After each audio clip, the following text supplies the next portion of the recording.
Welcome to generator news. నా పేరు Sam. ఈరోజు మనం తిరుపతిలో గుడిమల్లం దగ్గర అయితే ఉన్నాము. గుడిమల్లం శివలింగం అనేది ఆంధ్రప్రదేశ్ రాష్ట్రం తిరుపతి జిల్లా ఏర్పేడు మండలంలో ఒక చిన్న గ్రామం. గుడిమల్లంలోని పరమేశ్వర స్వామి ఆలయంలో ఉన్న ఒక పురాతన లింగం. ఇది తిరుపతి నగరానికి ఆగ్నేయంగా 13 కిలోమీటర్ల దూరంలో ఉందన్నమాట. ఈరోజైతే మనము ఆ టెంపుల్ దగ్గరికి అయితే వచ్చినాం. మరి ఆ టెంపుల్ యొక్క విశిష్టత ఏంటి, అసలు ఆ టెంపుల్లో ఏముంది అనే దాని గురించి ఇక్కడ ఉన్న వాళ్ళని అడిగి మనం తెలుసుకుందాం.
ఈరోజు మనము గుడిమల్లం వాస్తవ్యులు అన్నాదొరయ్య గారు ఉన్నారు. ఒకసారి ఈ మన గుడి యొక్క విశిష్టత ఏంటి ఏమి అనేది ఒకసారి మనం వారి మాటలు అడిగి తెలుసుకుందాం.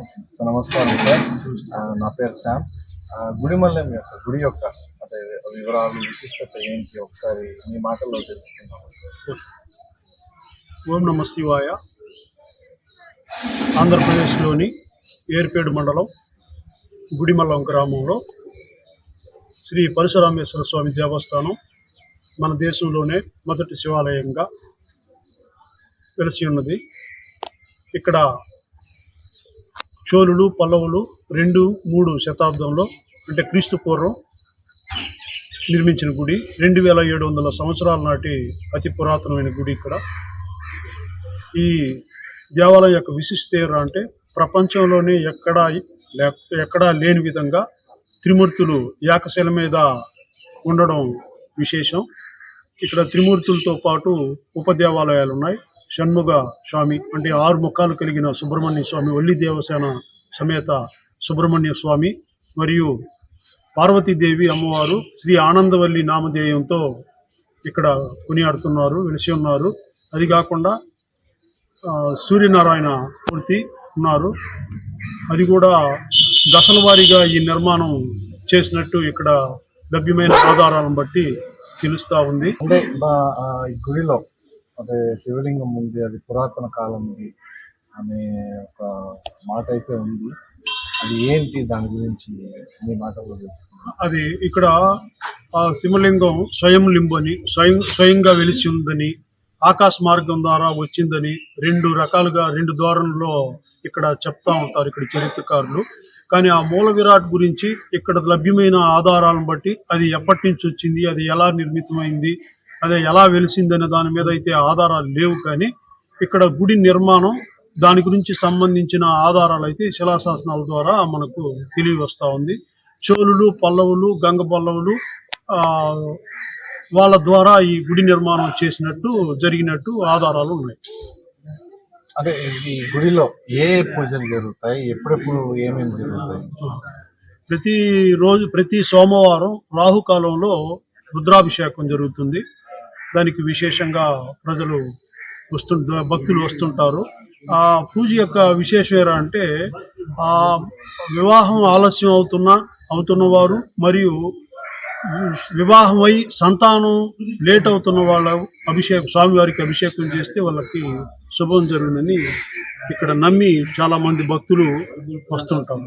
ఇక్కడ ఆంధ్రప్రదేశ్లోనే కాకుండా దేశం మొత్తం మీద కూడా ఇప్పుడు ఈ తిరుమలకు వచ్చే ప్రతి ఒక్క భక్తుడు కూడా గుడిమల్లాన్ని కూడా సందర్శిస్తే బాగుందన్న ఆలోచనతో భక్తులు విరివిగా ఇక్కడికి రావడం జరుగుతూ ఉంది. కాకుండా సంవత్సరంలో అనేక ఉత్సవాలు చేస్తుంటారు. దాంట్లో ప్రథమంగా శివరాత్రి ఉత్సవాలు ఘనంగా జరుపుతారు. 7 రోజుల పాటు శివరాత్రి ఉత్సవాలు జరుగుతారు.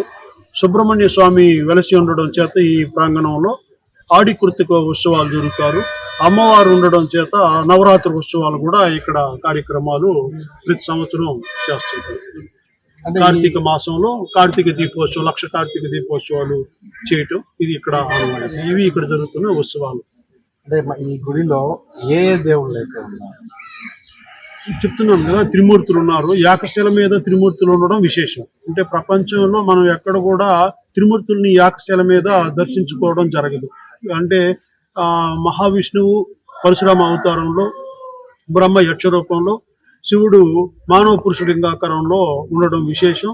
అందులోనూ ఇది గుడి మల్లం అంతకుముందు గుడి పల్లంగా ఉండేది. గుడి పల్లం అని ఎందుకు చెప్తున్నారంటే ఆ గర్భాలయం వచ్చి ఆ త్రిమూర్తులు ఉన్న చోటు వచ్చి భూమి ఉపరితలం కన్నా ఒక 6 అడుగులకి పల్లంలో ఉంటుంది. అందువల్ల ఇది గుడి పల్లం అని చెప్పేవాళ్ళు. కాలక్రమేణా ఇది గుడి మల్లంగా మారింది. ఇంకొక విశేషం కూడా ఎలా అంటే ఉత్తరాయణ నుంచి దక్షిణాయనికి మారే క్రమంలో సూర్యకిరణాలు 15 తిథుల్ని అంటే 15 హోల్స్ ఉంటాయి. ఆ 15 హోల్స్ని దాటుకొని నందీశ్వరుని స్మరిస్తూ స్వామివారి పాదాల మీద ప్రతి సంవత్సరం జూన్ మాసంలో సూర్యకిరణాలు స్వామి పాదాలని తాకుతాయి.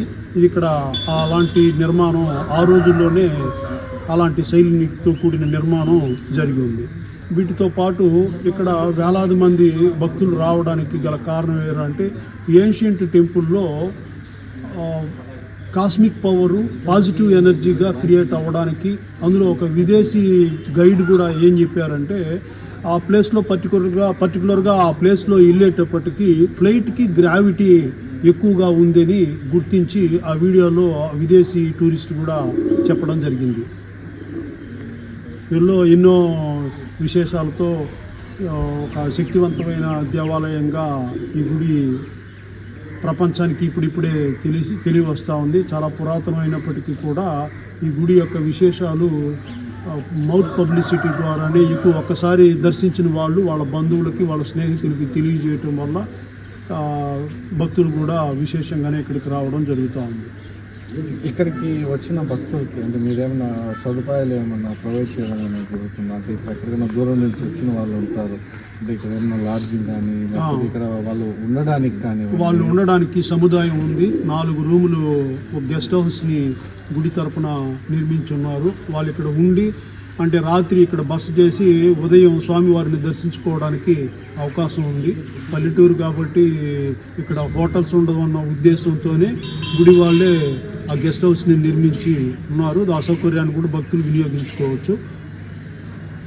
ఇంకా ఏమన్నా గుడికి సంబంధించిన ఇది ఆల్మోస్ట్ ఆల్ సార్ ఈ గుడి వచ్చి ఆర్కాలజీ డిపార్ట్మెంట్లో పురావస్తు శాఖ వాళ్ళ ఆధ్వర్యంలో ఉంది కాబట్టి వాళ్ళు ఇక్కడ అంటే గుడికి సంబంధించిన భద్రతా విషయాలు వాళ్ళు చూస్తారు. మళ్ళీ ఎండోమెంట్ కంట్రోల్లో ఉంది కాబట్టి ఈ గుడికి కూడా చైర్మన్ ఉన్నారు, కమిటీ సభ్యులు ఉన్నారు. దీని మంచి చెడులు చూడడానికి, దీని బాగా డెవలప్మెంట్ యాక్టివిటీస్ చేయడానికి కమిటీ కూడా ఉంది సార్. వచ్చిన భక్తులకు కూడా సౌకర్యాలు ఏర్పాటు చేస్తున్నారు. టాయిలెట్స్ అవన్నీ ఉన్నాయి సార్. అన్నదాన కార్యక్రమాలు కూడా శని ఆది సోమవారాల్లో జరుగుతూ ఉంది. కంటిన్యూగా నెల మొత్తము శని ఆది సోమవారం ఈ 3 రోజులు కంటిన్యూ అంటే మధ్యాహ్నం పూట అన్నదాన కార్యక్రమం నిర్వహిస్తున్నారు. ఇది ఈరోజు గుడి యొక్క విశేషాలు. ఇంకా విశేషాలు మా పూర్తి వీడియోలో ఉంది.